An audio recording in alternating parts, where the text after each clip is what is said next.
Hi friends, welcome to In Bloom. I'm Danielle, and today I want to talk about gratitude.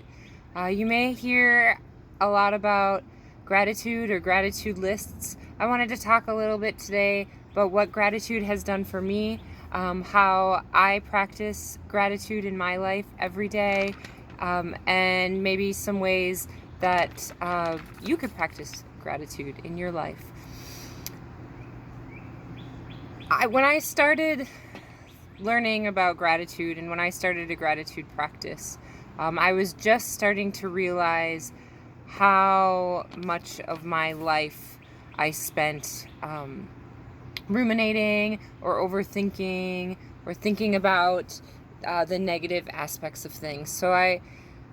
Gratitude really helped me shift my attitude and start thinking about things in a positive manner. I remember thinking it was much easier said than done. You hear, oh, well, you just have to have a little bit of gratitude, or I'm so grateful for this, I'm so grateful for that. And I remember thinking, okay, that's great, but my situation is this, or my situation is that, and I can't possibly be grateful for that because these are the things that are happening. And I found that the first thing I needed to do before I could make a gratitude list or have a lot of gratitude is I needed to accept my feelings. I needed to name my feelings. I spent years stuffing my feelings.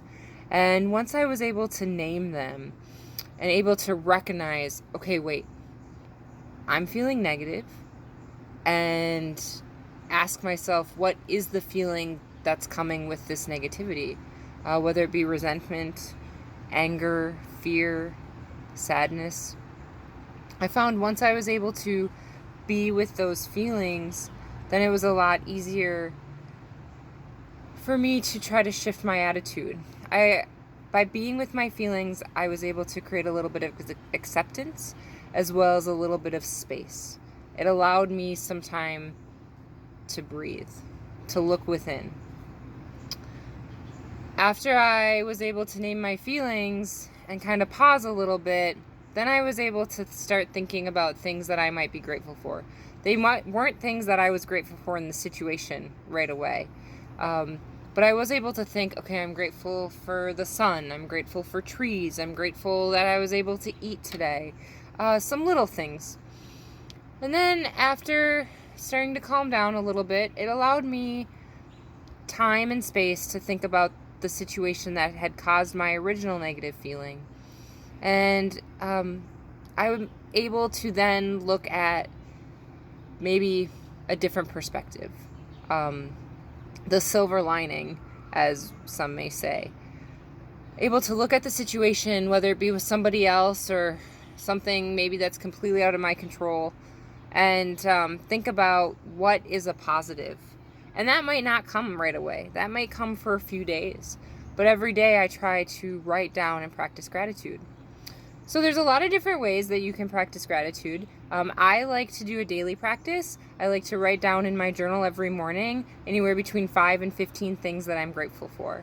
I know people that write a running tally. They have a notebook dedicated just to gratitude. They may write one thing a day, so by the end of the year they have 365 things. They may write 5 things a day, or whatever they feel compelled to, and then read it and review it at the end of the year.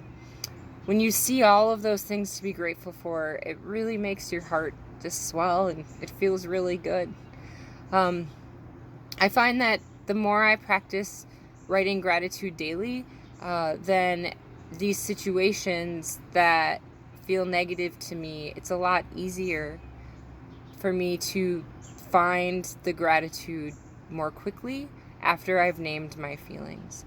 I make sure that I don't force myself to feeling something different because I really want to sit with those feelings. That's a healthy thing to do rather than stuffing. But I do allow myself to find a couple of things in life to be grateful for. So I am going to ask you to go ahead and comment below on maybe a couple things you're grateful for. If you have ways that you practice gratitude, go ahead and share those. If you don't have a daily practice, go ahead and start. Leave me a comment in a couple of weeks about how that's going for you. And so I just invite you, what are you grateful for today? I'm grateful that you guys are here, that you're watching. I post videos every Monday, so I'll post another one next week. Go ahead and click subscribe. Check out my Instagram and my Facebook to see what's in store for next week. Thanks for being here.